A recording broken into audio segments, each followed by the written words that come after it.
Did China just take over the AI industry in a couple of days? Is China doing to the AI industry what it's done to manufacturing, what it's doing to the car industry? So you've probably seen some of the headlines. Nvidia's stocks crash. So what happened here? So DeepSeek launched a new AI model and it pushed DeepSeek's app to the top of the App Store and just created a whole lot of social discussion around what is happening in the AI industry. So DeepSeek's model was supposedly trained using only about $6 million. And this is a fraction of what the other companies, mainly the US companies, have been using to build their models, to train their models. And this sort of took, I guess, the US AI industry by shock. And the conclusions from this were things like, well, if you don't need so many NVIDIA chips, then maybe NVIDIA, the company, is overvalued, so people started selling the stock. So is China doing to the AI what it's done to manufacturing, what it's done to the car industry? Is it going to take over the AI industry? Hello, my friends. Welcome to the channel. I'm Joel Pearson, Professor of Cognitive Neuroscience at the University of New South Wales. So if you thought the AI race was already on, it was already hot, it was already steaming ahead at crazy speeds, things are taking a step up. So China, in the last week or so, has released at least 3 models we know of. Maybe there'll be another one by the time this video is out. And these models seem to be on par or better in some ways than the leading, let's say, US models. And they seem to be doing this supposedly without the same number of special AI chips, and their training seems to cost less, and many of the models are free to use. So this is knocking about the AI companies in the US who tend to charge a lot more money for the similar products, right? The Chinese DeepSeek model is free at the moment to use. So what does this mean for us, for consumers, and how is this going to affect the AI revolution? Of course, how it affects you, how you feel at home, your stress, your anxiety about the way the world is changing at the moment. Well, from one point of view, more competition means better products, cheaper products for consumers like us. Sounds great. We're going to get better products more quickly, and it's just going to be cheaper as there's more and more competition. And that is a good thing for all those that want to use these AI products. However, if we zoom out a bit, what we're seeing now is clearly this arms race between 2 main countries, the US and China. And then we're seeing sort of more micro arms races within China and within the US between different AI companies in both those countries. So things are really heating up in this race. And what happens when the races like this heat up? Well, it means that safety checks are going to take a back foot.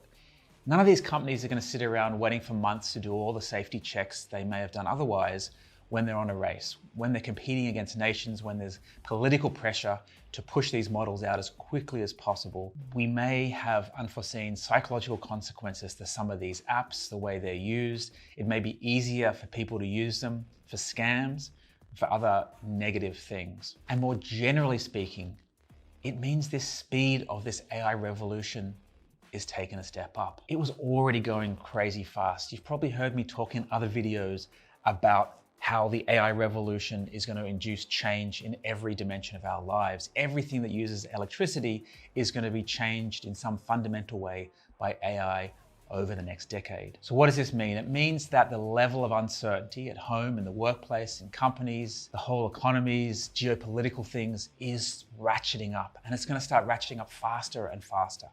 And we know from psychology and neuroscience that uncertainty and ambiguity like this has a direct line to stress and anxiety in us. It's not our fault, it's not your fault, it's the way our brains are wired. Not knowing what's going to happen next in the future is a stressful thing. Primate brains like ours have evolved to really not like uncertainty and ambiguity. So as the level of certainty declines and the level of uncertainty goes up, expect to feel more stressed. Expect to feel more anxious about what's happening at work and at home and the future of education, the future of anything basically. Again, it's not your fault, it's simply the way our brains are wired. So it's crucially important to understand this relationship. Humanity's never gone through a revolution like this. The best way to think of it is with the comparison to introducing an alien species and integrating that alien species into our workforce, into amongst us, for us to work with these aliens, for them to do the work for us, and for that to completely change our society. That creates, of course, huge levels of uncertainty, stress, and anxiety. And we need to focus on our mental health, our mental well-being, our resilience, and you need to start thinking and practicing tools and routines that can support this. What's an idea? What's something you can do to help build your resilience around this? Well, cognitive reframing is a really interesting one that you can use and apply to uncertainty. For example, there are many situations where we like controlled versions of uncertainty. Think of a roller coaster ride, a horror film. Think of fancy restaurants with dégustation where you don't know what food is coming. By definition, it's uncertain. Yes, these are controlled situations, but in controlled situations, people pay a lot of money for uncertainty. Can you reframe the uncertainty in the environment with AI as something more like this, something that's exciting, that's a way of a thriller that you can really enjoy? There are lots of other ways to approach cognitive reframing. That's just one example, but it's a good habit to get into.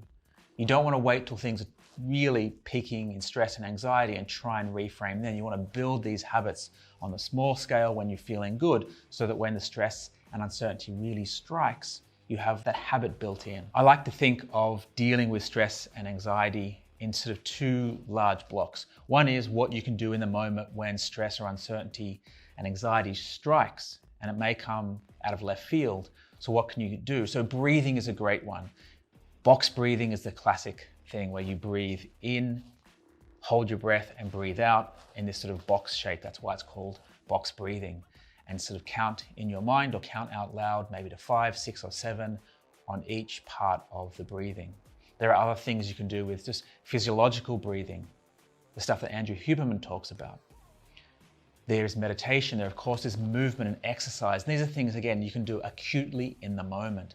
Then there's the other bucket of things you can do, the things you might do every day, every week, and they range from concentrating on doing what you can to get great sleep, to have a supportive diet, to have high protein, not too many carbs and sugar, these kinds of things. Put your body in physically stressful situations. That might be physical exercise, it might be a sauna, it might be an ice bath, these kinds of things. I know they're on trend at the moment. Influencers love talking about them, but there is interesting data behind doing these things and how building that habit of being in uncomfortable physical situations can build that habit and build resilience mentally for when you need it in the workplace. So in sum, the AI race is clearly underway. Things are happening, it's speeding up. Expect more and more uncertainty. You need urgently to get these tools into your toolkit to understand what's happening, to understand that uncertainty and ambiguity clearly trigger stress and anxiety in our brains. Yes, it is scary. The AI revolution is scary on so many levels for us, for how we provide for our families, for the future of our children, and in so many different other ways. I implore you, I beg of you to start thinking about this, to not be distracted by all the tech talk, the CEOs talking, to think about what it means to you, to think about uncertainty, to think about stress and anxiety, the way your brain works, that it's not your fault, and that you can do something about this. You can take control of it. You can reframe it, you can do things in the moment, and you can build these habits up so you can thrive through the uncertainty and disruption of the AI revolution. We're all in this together, like I said. We can get through it, we can thrive, we can come out even better on the other side. Thanks for listening.